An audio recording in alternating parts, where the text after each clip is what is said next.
미국 의회 조사국의 지난 2008년 보고서에 따르면 미국에서 대통령 당선인과 후보에 대한 암살 시도는 모두 15차례나 일어났다. 미국 대통령 4명이 암살로 유명을 달리했지만 적어도 30건 이상의 암살 시도가 더 있었을 것으로 추측된다. 앤드류 잭슨은 1835년 미국 최초로 암살의 표적이 된 대통령이었으며 자신의 예상보다 더 많은 위협에 시달렸다.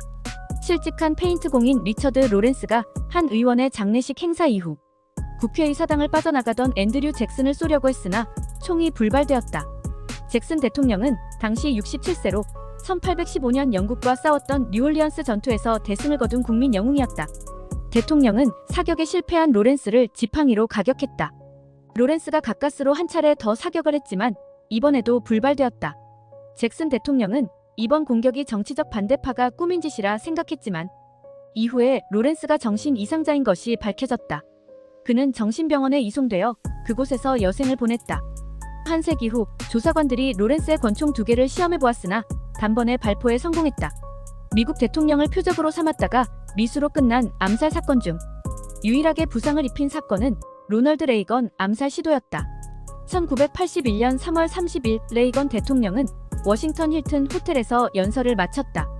군중 속에는 25세의 비틀즈 광팬이었던 존 힌클리 주니어도 있었다. 3개월 전 존 레논이 암살당했는데도 어떻게 세상이 계속 돌아가고 있는지 의구심을 품은 청년이었다. 대통령이 등장하자 힌클리는 약 3m 정도의 거리에서 6발을 저격했다. 이런 상황에 대비해왔던 비밀 요원 한 명이 대통령을 차 안으로 긴급히 대피시켰고 다른 요원이 총알바지가 되기 위해 몸을 뻗어 엄호했다.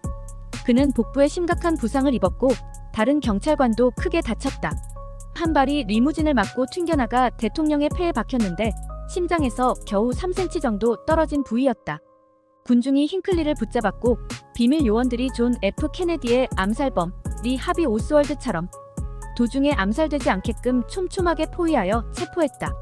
피습 당시 이미 70세였던 레이건은 병원으로 긴급 호송되었고 엄청난 회복력을 보이며 무사히 2번째 임기를 마치고 냉전 종식과 소련 연방의 쇠락도 지켜보았다. 힌클리는 덴버 석유회사 임원인 아버지의 유복한 기독교 집안의 막내 아들로 태어났다.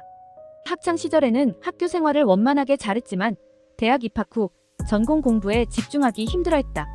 학교를 떠나 식당이나 술집에서 단순 노동을 하기 시작했고 결국 자퇴하고 작곡가가 되기 위해 헐리우드로 떠났다. 그러나 일이 잘 풀리지 않아 길거리에서 노숙 생활을 했으며 부모의 도움을 받아야 했다. 힌클리는 또한 1976년에 개봉한 영화 택시 드라이버에 푹 빠져 여자 주인공인 조디 포스터에게 집착했다. 그는 대통령 후보 암살 계획을 세웠던 영화 속 주인공을 흉내내기 시작했다. 가상의 여자친구와 자신이 수장으로 있는 극우 정당을 상상 속에서 만들기도 했다. 총을 구매한 후 신경안정제와 항우울제를 복용했고 1980년 지미 카터 대통령이 내슈빌 공항을 통과할 때 소형 총기 3개를 소지한 혐의로 체포되기도 했다. 힌클리는 약물을 과다 복용한 후 존 레논의 암살 장소에서 자살할까 고민하는 동시에 암살에 관한 자료를 찾아보며 당시 카터를 이어 대통령이 된 로널드 레이건을 스토킹하기 시작했다. 1981년 3월 29일 신문에서 레이건의 다음날 일정을 살펴본 다음 그를 암살하기로 결심했고 조디 포스터에게 암살 기도 전 마지막 서한을 남겼다. 그는 암살 시도 후 재판에 회부되었지만 정신 이상을 근거로 무죄를 선고받았고 2016년 엄격한 조건하에 정신병동에서 퇴원을 허락받았다. 힌클리가 대통령을 피격할 당시 미국 비밀경호국은 이미 고위험군의 잠재적인 암살범 400명과 그보다 낮은 위험군으로 분류한 2만 5천 명을 계속해서 감시하고 있었다. 힌클리는 여기에 포함되지 않았다. 이외에도 허버트 후보와 리처드 닉슨, 제럴드 포드, 아버지와 아들 부시, 빌 클린턴, 버락 오바마 대통령이 암살의 표적이 된 적이 있었다.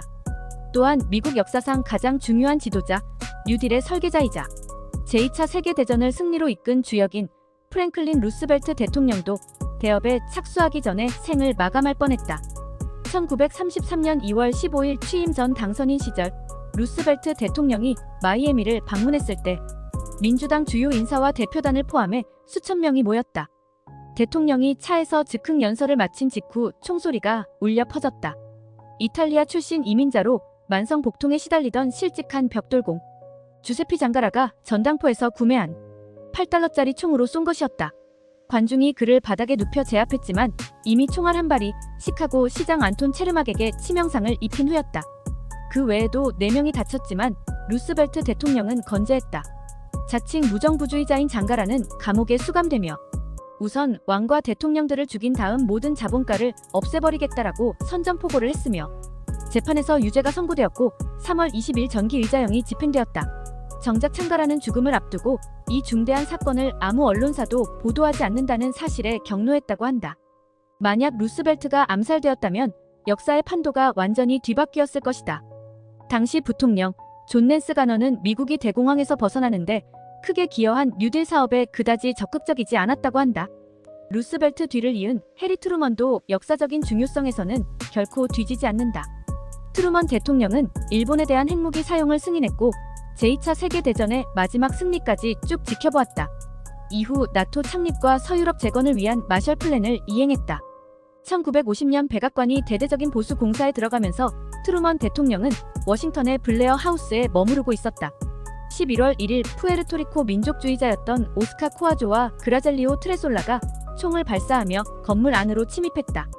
커다란 소음에 트루먼이 잠에서 깼고 무슨 일인지 알아보기 위해 창문가로 다가갔으나 경호원이 피신하라고 소리쳤다.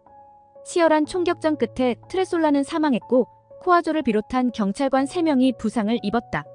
한 경찰관은 총상 때문에 결국 사건 당일 순직했다. 두 공모자는 킬러와는 거리가 멀었다. 워싱턴 방문이 처음이었으며 심지어 코아조는 총을 쏜 경험이 전무했다. 코아조는 사람을 죽일 의도는 없었으며 상징적인 행위로서 푸에르토리코에 자유를 가져다주기 위해 촉구하는 시위가 미국에서 일어나기를 바랐다고 진술했다. 피격이 있고 30분 후 트루먼 대통령은 알링턴 국립묘지에서 한 연설에서 대통령이라면 암살 위협에 늘 시달릴 수밖에 없다고 이야기했다. 코아조는 사형을 선고받았지만 트루먼이 종신형으로 감형해준 덕분에 1979년에 석방되었다. 2024년 11월 미국 대선을 4개월 앞둔 7월 13일 오후 공화당 대선 후보인 도널드 트럼프 전 대통령이 야외 유세 도중에 그를 겨냥한 총격 사건이 발생했다. 트럼프 전 대통령은 귀에 피를 흘리며 경호원에 둘러싸인 가운데 긴급히 대피했으며 다행히 총알이 스쳐 지나가 무사한 것으로 확인됐다. 범인은 트럼프 전 대통령이 있던 곳과 불과 120m 떨어진 곳에서 저격했는데 총격범은 현장에서 사망했으며 유세를 지켜보던 지지자 1명도 희생됐다. 이 사건이 미국의 대통령 선거에 어떤 영향을 미칠지 결과가 주목된다.